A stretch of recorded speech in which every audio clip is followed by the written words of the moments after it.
The Trouble with Templeton is another episode that focuses on nostalgia. It's a longing for the past that the main character feels, and as usual, he's met with an unexpected reality when he visits those bygone days. It's a theme we have seen done superbly well in episodes like Walking Distance and a handful of others. The unique thing about this one is that it wasn't written by Rod Serling or any of the usual writing staff.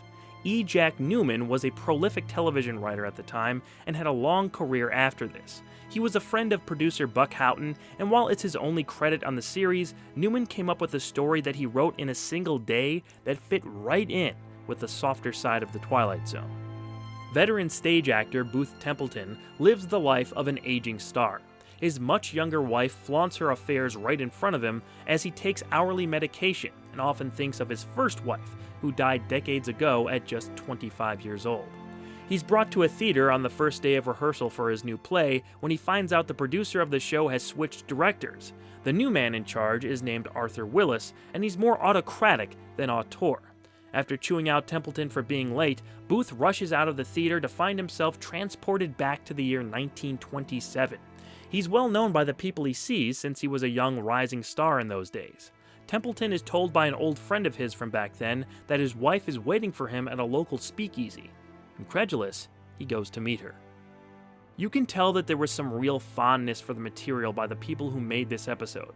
This was Buzz Kulick's second of the 9 episodes he directed, so you'll be hearing his name a lot more in these videos as we go along. Kulick called The Trouble with Templeton one of his favorite pieces he ever directed, and star Brian Aherne was said to be just as moved by the story. Apparently, he was also convinced to star in it after seeing an episode of The Twilight Zone.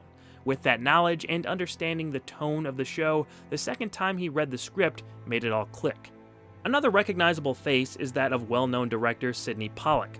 Pollack acted quite a bit throughout his career, and his portrayal of the authoritarian stage director Arthur Willis was said by Buzz Kulick to be based on a real director from New York that neither of them liked working with.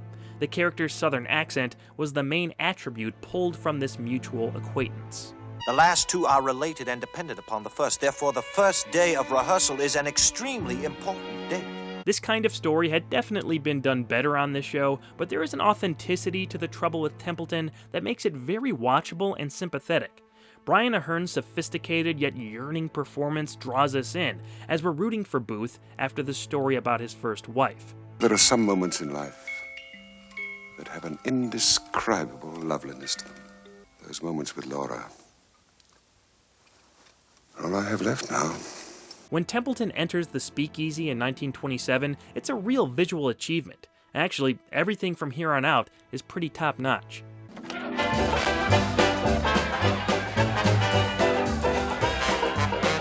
Love that moment. The atmosphere in there really made this time period come to life on screen. They didn't really need an explanation for why everyone recognizes Booth even though he's over 30 years older, but they do give us one. Everybody thinks he's still wearing his old man makeup from the play he just got out of that night. From here, he finally tracks down his dearly departed wife Laura, in addition to his best friend Barney, who's also passed away. When interacting with Laura, he sees that she's not at all how he remembers her. She's rude and dismissive of him. Laura repeats that she doesn't want to talk to Templeton, she just wants to have a good time. Booth is troubled by her temperament not matching the woman he knew. Why don't you go back where you came from? We don't want you here. I just want to say, that was a good slap. I may have seen better, but the sound effect, combined with how genuinely unexpected it was, captured my attention. Following this, Booth leaves the bar heartbroken as Laura continues to dance, but that's when another unexpected happening occurs.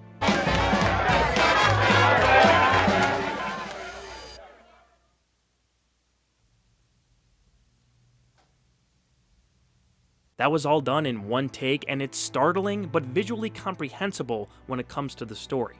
Pippa Scott's, great name by the way, expression there says everything needed. I love how the lights fade to spotlight her before going all the way off. Very well done visual storytelling. Booth returns to the theater in present day and takes out a script Laura was fanning herself with at the bar. It reads, "What to do when Booth comes back." The scene inside is exactly how his interaction with her and Barney played out.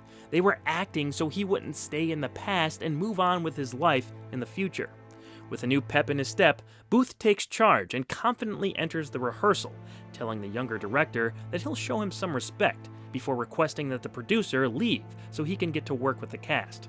The episode ends on Booth's reinvigorated outlook on life.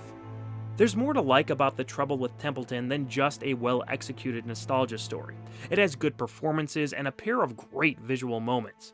Also, I'm usually just a sucker for scripts like this when they're done the right way, and this one was, so of course it fits into my recommendation category. If there's one thing I didn't love, it was Booth over-explaining everything at the end, but that's all a small complaint. Check this one out, and let it take you to where 1960 and 1927 took up the same space at the same time. Only in The Twilight Zone.